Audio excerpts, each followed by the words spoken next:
Hey DevTechs! Welcome to the IA Dev channel. Have you ever wondered how a language created in, just 10 days became the engine behind the modern web and now, get this, powers servers, mobile apps, desktop apps, and even AI tooling? Today, we'll travel through JavaScript's past, understand its present, and peek into its future. In this episode, we're not coding, we're just connecting the dots. If you've ever asked, why JavaScript? Or, what's coming next? This one's for you. So our story, it kicks off in 1995, over at Netscape. Brendan Eich, right? He's given this task, build a scripting language for the browser. And get this, he whips up JavaScript in 10 days. First it's called Mocha, then LiveScript, and finally, JavaScript. That last bit? Totally for marketing, trying to ride that Java popularity wave. But hey, different language, totally different purpose. So between 1996, 1999 was a standardization and browser wars. Microsoft, right? They shipped JavaScript in Internet Explorer. Now, you've got two similar languages, two different engines, and, oh boy, tons of incompatibilities.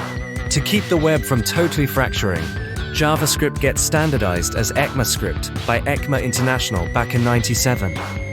But still, the late 90s, they're just messy, you know? Every website, it's shipping conditional code paths and browser sniffing scripts just to get things to work. Early 2000, The dot-com bubble bursts, but the web, it survives. And JavaScript, it keeps its job, just making pages interactive. Then, quiet revolution begins.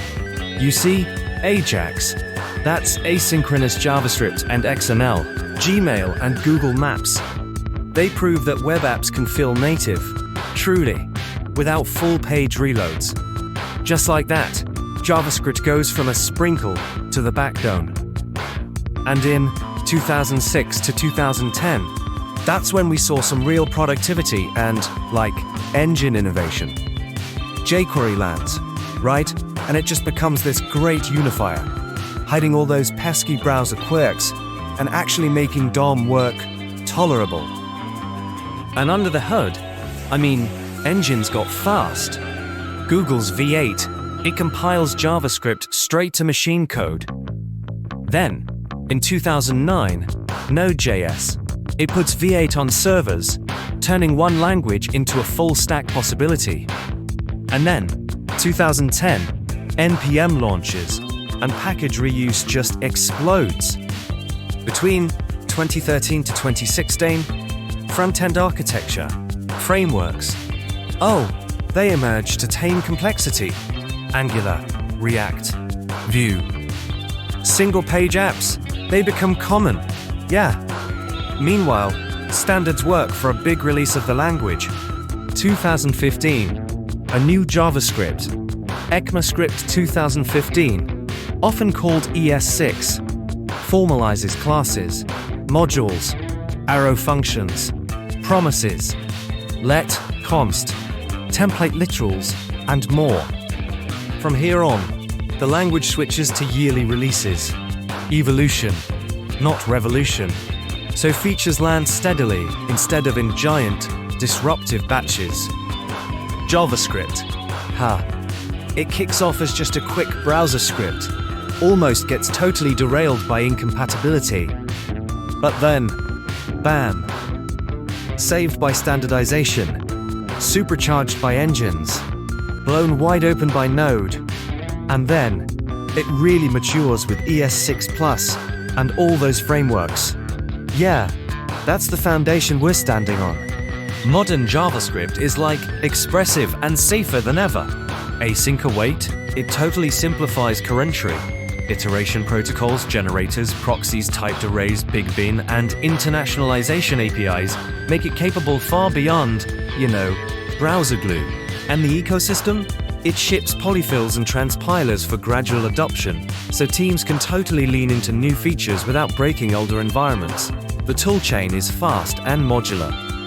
You'll see bundlers and dev servers like Webpack, Vite, ESBuild, RSPack, and Parcel, test runners like Vitest and Jest, linters and formatters like ESLint and Prettier. TypeScript overlays static types on JavaScript for reliability at scale. JSDoc and modern IDEs give rich hints even in plain JS. It's awesome. We now have Node.js, Deno, and Bun. Each ships its own choices for performance, APIs, and security.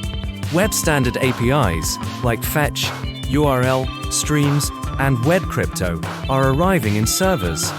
So browser code and server code look more alike than ever. It's fantastic.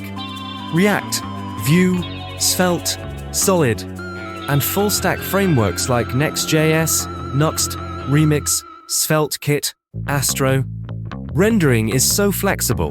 SSR, SSA, ISR, PPR/streaming, islands, React server components.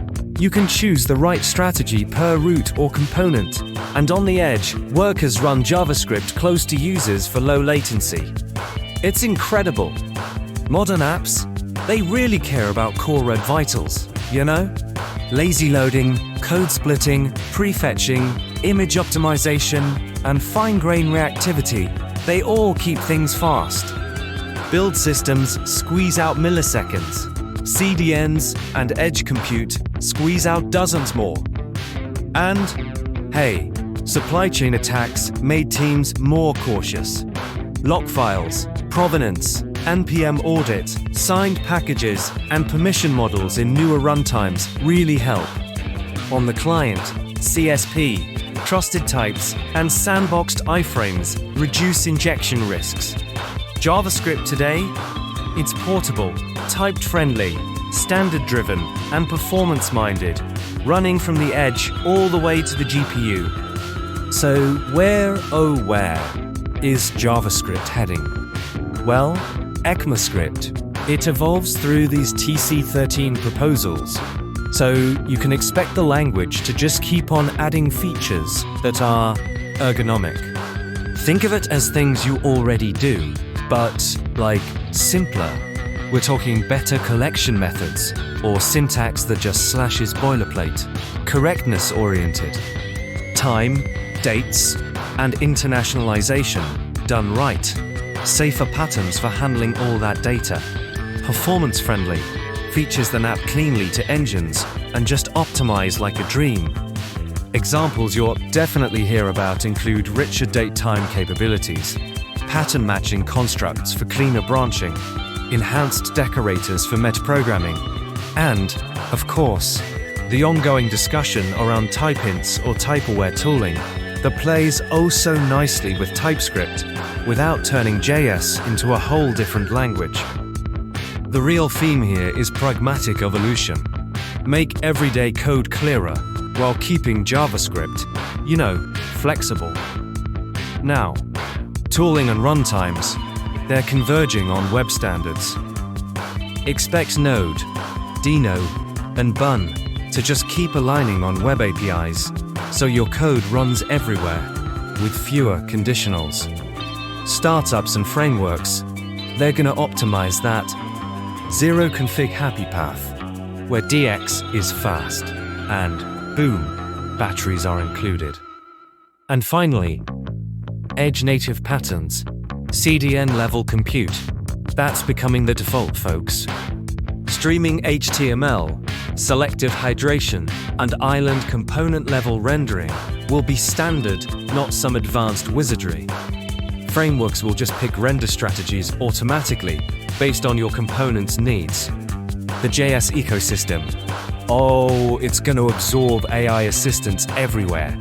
From generating tests, refactoring code, guiding performance budgets, and explaining diffs. And tooling? Phew. It'll feel totally conversational. Optimize images, split this route, reduce TTFB, and boom, it sets up the pipeline for you. Expect stronger provenance, signed artifacts, and permissioned installs. The The default project may ship with guardrails, pinned dependencies, vetted registries, and runtime permissions. Like this app can read files but not spawn processes. Web components, CSS scoping, and design tokens will continue to push toward interoperable UI libraries. You'll import a button that works in any framework, or no framework, because, well, it's just the platform. JavaScript will remain dynamically typed at its core. Types will be a layer you can adopt, not a requirement. The yearly release cadence continues, so change is incremental and opt-in. Bringing it together. JavaScript's past? Oh, it's a story of unlikely survival and standardization.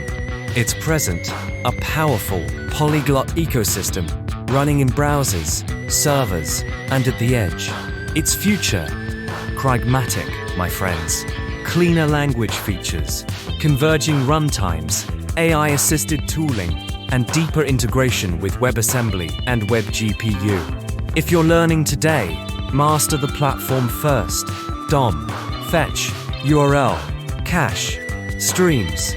Add TypeScript for maintainability. Learn one meta framework deeply, but keep your eye on the standards, because the platform outlives every library.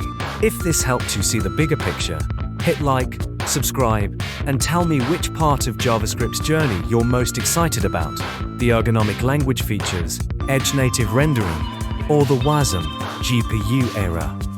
See you in the next one, where we're going to have a hands-on exercise of JavaScript. Make sure to like, comment, and subscribe. Let's dive deep. Let's master the craft. And let's build like true dev-architect.